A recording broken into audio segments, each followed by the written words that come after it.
Good evening, peeps. I'm Auriel Grace, and welcome to a spiritual show. So, tonight we're going to be talking about soulmates, soul groups, and twin flames. Yay, us.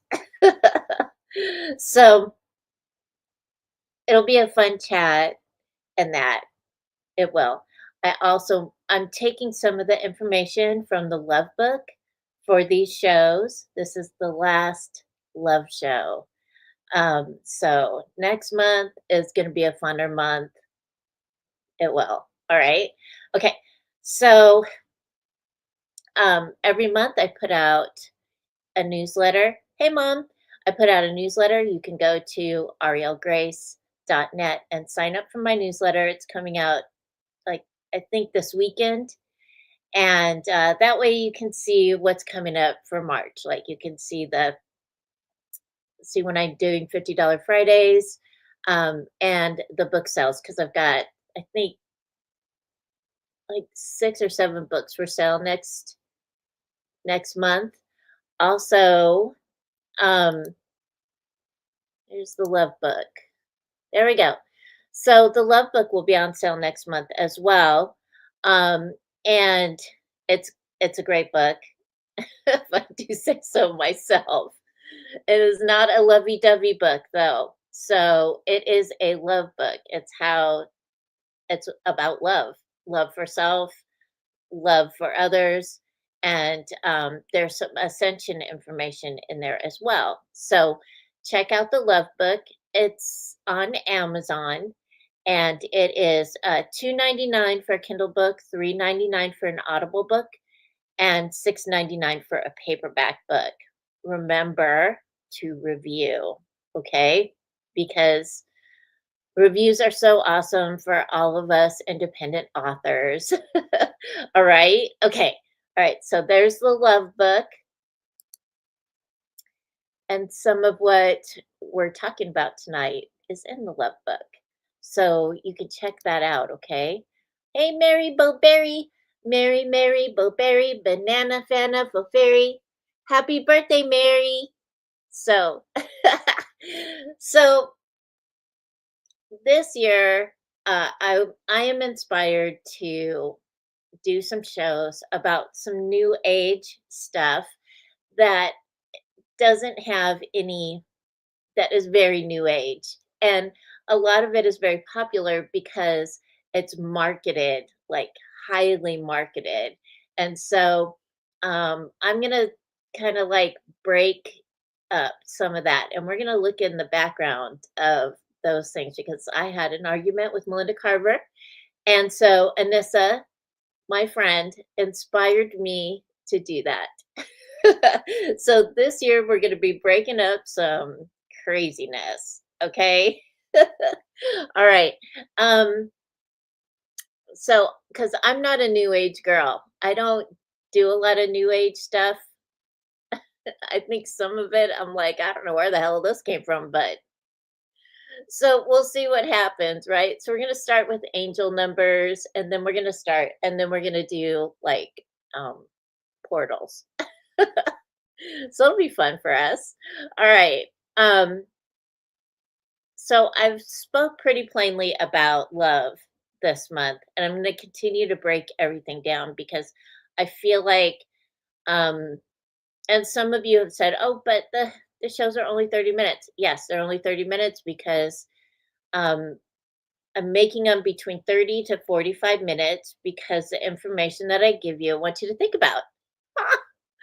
Okay, so if you need to watch the show again, you can always watch it on YouTube, Facebook, or you can go to my blog. I blog every week, and I blog the show. Everything I say during the show, it's all written out, and I put the show and the blog on my website. You can check that out too. That way, you understand what I'm talking about. Because sometimes people email me and they're like, "Why do you say that?" And it's like, "Did you hear what I said?" So if you need to, do a second checkout, you can check out my blog, Clarity 101 on at arielgrace.net. And everything is there. Okay. And then if you have any questions afterwards, totally ask them. Hey, if I'm not clear enough. All right. So if you have questions tonight or anytime during the shows, please ask them. Okay. Hey, Rebecca. Rebecca. All right. So we're talking about soulmates, soul groups, and twin flames. So, ugh, all right. Because I do soul retrieval and it's connected to the Akashic records, or when I even do readings and stuff, sometimes things in the Akashic records are revealed to me, right? And so I'm able to give you answers from the Akashic records. And you can take Akashic record classes, and use that information for yourself as well. Those classes are so great. They can teach you a lot and they can help you. There's all kinds of really cool meditations in that to connect you up so you can actually see your Akashic records or feel them or know them, however which way you absorb intuitively, okay? So for each lifetime, you and your spirit guides all have a little sit down before you come to Earth. And you make decisions about, like, okay, so this is what I've learned in the past. This is what I want to learn in this lifetime. And so you kind of map things out, right? We have to remember also that Earth is a free will planet. So you may change your mind once you get here. Who knows? I don't know. But we have a soul group that travels with us. Okay. And so sometimes if you get knocked off your path or whatever, there's usually somebody there to go, hey, remember that way. And so that happens too. Um, our soul group, our soulmates, they all travel with us through each lifetime. Most of them are with us through each lifetime. We meet them not at the beginning of our lives, we meet them as we travel through our lives. And yes, hey, Iris. And so as we travel through our lives, right? And so um, some people will know in our childhood, some of them will know in our teenage years, some will know as we get older. It just depends on their roles, the roles that they picked and you picked at the time. All right. And usually those people you feel that really connected thing with, like you feel like, oh my God, I've known this person before. Or like you just have this deep connection with them. And that is a soulmate or part of your soul groups. Now, there's a misconception that your soulmate is romantic. It is not, that is not always the case. I have soulmates that are part of my soul group. They're my sisters, and they are like, we feel connected, like we feel supported. It's awesome. Okay. And I am totally not romantic with them. And they don't want to be romantic with me either. so, so I just want to say that because some people are like, oh, I just want my soulmate. Well, dude, you got tons of them. Which one do you want? so So I just want to say that, all right? It's not always a soulmate, soul group. They're not always, it's not always a romantic thing. In fact, sometimes parts of your soul group are your family. Like it could be your mom, could be your sister, could be your niece, could be your granddaughter, so think about those people that you really truly feel connected to, right? That you truly love. And you have no reason. Yeah, it's like, I don't know, I just love them. They're awesome. Feel like I've known them like many lifetimes. So so just remember that, okay? So your soulmates can be your relatives, again, relatives, friends, lovers, teachers, and enemies. So so there are some people, they're like, "Oh my god, this person's, like, driving me crazy," and all this stuff, and yeah, that's part of your soul group. They're there to teach you a lesson. Pay attention, okay? Even if you can't stand them, think about that. Why can't I stand this person? Why does it trouble me so much? And think about it. Like, what is going on with that? Instead of just sitting there going, "Oh my god, this person just totally annoys me." Why do they annoy you? Think about it, okay? Because they may be back in your life or in your life right now to annoy you for a certain reason. So think about it, okay? Okay. Because it can be really intense. It can overwhelm you, right? Either way, whether it's positive or negative, but they're there to teach you. So, what are they teaching you? All right. So, one of the things that I always say to people, especially like when I have clients and they think that, they want to be romantic with me and stuff. And I always tell them, look, I see everybody as my soulmate. So you're my soulmate too. This isn't romantic. Okay. Set up those boundaries right there. Okay. So if you look at everyone as your soulmate, it will take it will take a burden off of you because you're not constantly looking. Instead, you see them, they're right in front of you. All right. And remember last week, when I talked about dating and courtship, Aphrodite said, stop looking for the one. You're the one. You're the one. Nobody else is the one. You are. You're the one you're looking for. The person that you find or the person that you come into relationship with is the other one, because guess what? They're the one for them. So that's where we have like the equal exchange of energy. That's where we have that connection. That's where we have like that independent thought and stuff like that, because you're the one, they're the one, you're the other one, and they're the other one. Okay. So check it out. All right.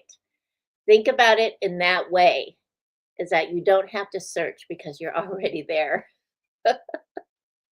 right? So, and if you are present, you'll realize that. And it'll take a lot of like weight off of you, right? Okay. Especially for the other thing that we're going to talk about in a little while, because right now we're just talking about soulmates and soul groups. All right. So, um, just remember that some soulmates come in to our lives to catapult us into and out of whatever situation we're in, to help us see a different way. And then they take off. Okay, because they got things to do, people to see, and places to go, just like you, right? All right. So, for those of you who are experiencing a soulmate romantic relationship, congratulations. Rock on with your bad selves. That's awesome. I'm not saying please do not break up with your spouse because you need to find something outside of yourself. You do not need to find anything outside of yourself. It is all within you. Okay. Once you like totally center your core on that, you'll start to see things kind of even out in your life. Right. So, but don't take off. I have to like break up with you because I'm looking for my soulmate. None of that. That's called running. So don't do that. All right. Instead, communicate, because why? Communication is key to all relationships, right? So, communication is the gateway to intimacy. And I'm talking about intimacy as far as communication goes, like getting to know each other, understanding each other, creating boundaries, um, renegotiating relationships, because we are always negotiating our relationships. We are, because we're always changing, and change is good. Change, growth, that is good. So when we change and we grow and we change our opinion or whatever, it's always good to be able to communicate that so everybody's on the same wavelength, right? So communication is the gateway to intimacy, to getting to know your partner and getting to know your friends too. You know, some people are not good with intimacy. They don't understand what it is. And so just by communicating that with them, it's well, we're getting to know each other on a deeper level. We're connecting, right? Because intimacy isn't just sex. Sex is just a byproduct. It's fun, but sex is something else altogether. Okay. So learning about how to be flexible and learning not to expect things, because remember, expectations, what do? They bring disappointment. So don't expect people to just do or know what you want. Instead, open your mouth and let it fall out, okay? Just open it up, let it fall out so they know where you're coming from, and then they will reciprocate as well. They will let you know. And sometimes you may not like what they say, and that's okay. You don't have to argue about it. You just have to understand that they're coming from a different point of view than you are, right? Because when we communicate, we're sharing our thoughts and ideas, and not everybody is the same. If everybody was the same, we'd all be really totally boring, right? Unless we were unicorns, and then we'd be really fun. But we're not unicorns, we're humans. So communicate, use your words, like we tell 3-year-olds. Use your words. Okay. All right. So it's okay to um, express fear. It's okay to express doubt. It's okay to express love. It's okay to express joy. It's okay to express, because it's not your responsibility how the other person takes it. And I'm not saying go in and be a bull in a china shop. What I'm saying is learn how to communicate with your partners, your family, your friends, so that your relationships are deeper. You feel that lovely connection and you have an understanding, right? You understand them and they understand you. And you make it a place, a safe space where it's okay for people to ask questions, because the more questions you ask, the wiser you become. All right. So in all relationships, whether it's romantic, family, um, friends, coworkers, whatever, always ask questions, because the more questions you ask, the more understanding you have of the other person. All right. So that is a big thing. So soulmates, soul groups, it's real. And I want you to think about that this week. Think about the people that you're connected to, and think about how they make you feel and how you feel about them, right? How you feel about them, how they feel about you, and how you relate to them. Okay. Even if you don't want to hear what they have to say, or if you're afraid of what they have to say, because one of the biggest things that I hear all the time is this: "Hey, Susan, give my bro a kiss for me." All right. So um, remember to communicate, even though you may not like what you hear, or you may be communicating something that the other person doesn't want to hear, because it's honest. All right. Okay. So is it your peaceful day? Are you at peace? Is today your peaceful day? I have to, I'm going to put that in it on every show. Today is my peaceful day. Did you say that today? Okay. All right, so we're going to talk about twin flames.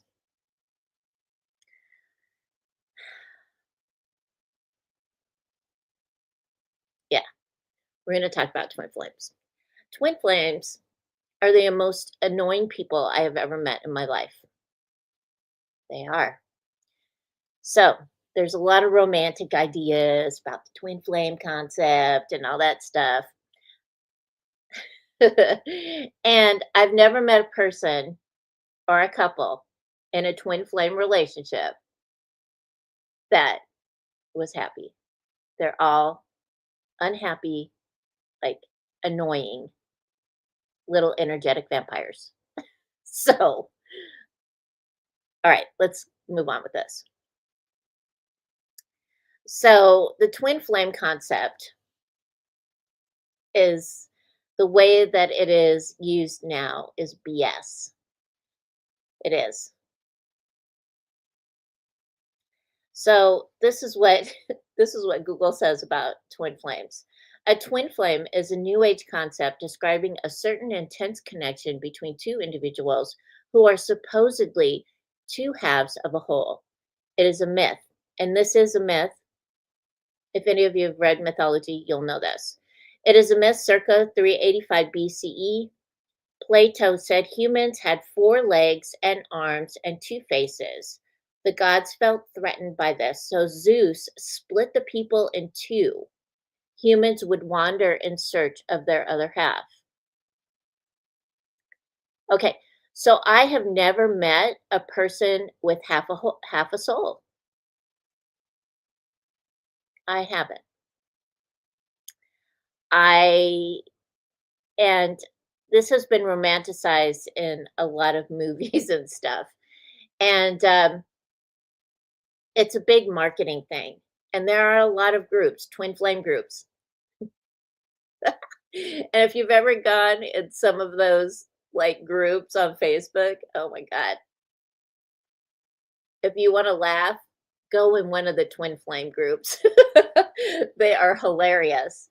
So I actually have a client that I've known for a while. And she went in search of her twin flame and she's in therapy now. She is. Because by the time that she was rescued from, or she ran away, she had to run away. She actually had to kind of like sneak out and run. By the time she left, she had lost like 60 pounds. They were using her because as a maid, because when you're a cult, you have to have a maid. You have to have several maids, right? But in this cult, they had too many females. So what they're doing is they're having the females turn themselves into men, even if they don't want to, because they're twin flames. So please do not spend thousands of dollars and think about becoming a female or a male to satisfy your twin flame urge, need, whatever. Okay? That is pretty awful. You do not want to do that, especially if you don't want to do that. If somebody tells you you have to change your sexual orientation in order to connect with your twin flame, tell them to like take a flying leap off a low bridge. You can use other words too, but we're on YouTube and Facebook right now. We can't do that. All right. So I'm just warning you right now. It's awful. It is an awful thing. All right. So whenever I meet couples for real that are under the illusion that they are twin flames, that's right, ma'am. That's what I'm talking about, Ms. Koozie. So couples that I've had to work with that are twin flames, um, they they're kind of scary. They are really disappointed and frustrated people.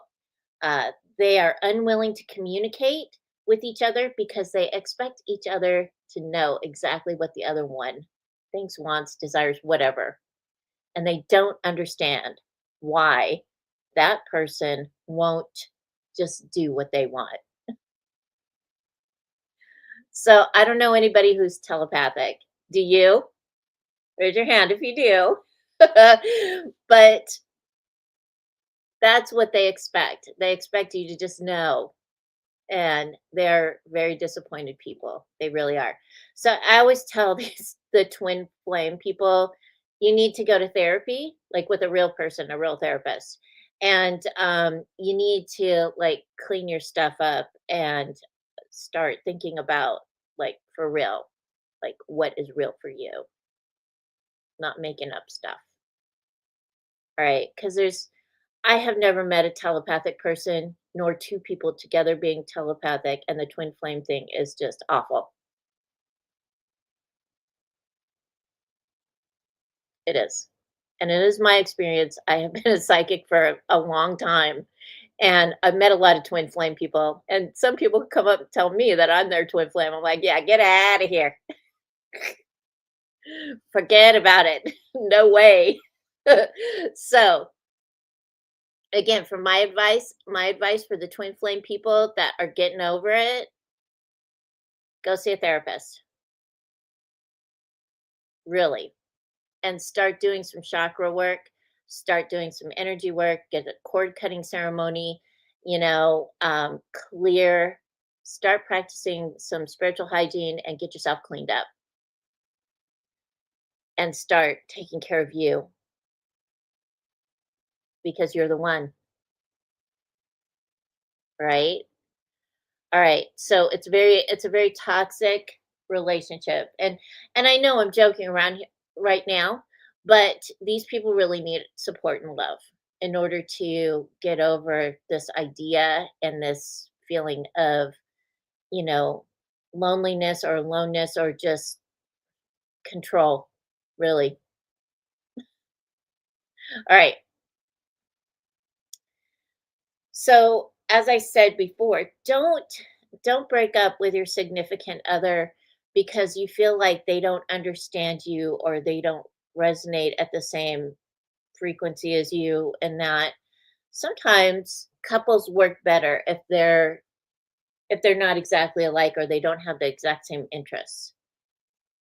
It's how you come together and how much you love each other. Do not let another person tell you that you shouldn't be with somebody because they're not exactly like you or they're not at your frequency. If you love them and they take care of you and you take care of them and it is an equal exchange of energy and you enjoy their company, don't destroy your relationship because somebody tells you your twin flame is out there and you should go find them. Okay? Okay. Yeah. And with this whole soulmate thing too, you know, we have so many soulmates that come in and out of our lives. And if we happen to have a lovely spouse that we really get along with and we can communicate with and we understand and we get it, we get them, they get us. There's no reason to destroy your relationship because somebody told you to go find your soulmate or your twin flame. Please don't do that. All right. Get marriage counseling, get couples therapy, whatever. Find that spot. And if you can't find that spot after being in therapy and that, then think about separating. But if you've been together for a while and you understand each other, try to get try to get something going on to heal the rift, whatever it is going on in your relationship. A lot of times it's a miscommunication, it's not being present, and it's, just being tired, right? Sometimes we just don't feel supported in our relationships. And that's when we have to use that whole communication thing. We have to use our words. We have to say how we feel, how we really feel, not some kind of crazy excuse. Be truthful. All right. All right. So please stop if you're in that whole flame group thing, or if you're a twin flamer, back out of it and get real. Okay. Okay. I want all my clients to be healthy, happy, and whole. I do. That's my intention. All right. Because love is awesome. Love is glorious. Love is. It's wondrous. It is the best thing on the planet. And if you could just have that love, like the peace within you, peace and love within you, you discover that within you, and you're able to let that bubble forth from you. Those people that have that too, have that energetic shift, have that resonance, they will be attracted to you. They will come to you. You will meet them. You don't have to worry about not about being alone or loneliness, okay? Because they're out there for you. We are human beings. We like to go out and about. We like to talk to people. We like to, have fun and enjoy. So please do that. And do that because you love yourself. Yeah. So we are humans. Be a human. Remember too that being present is part of love. It's all like this great recipe, practicing all of these different things. And we can practice them all year. We don't just practice them in February. We can practice them all year long. It's pretty awesome.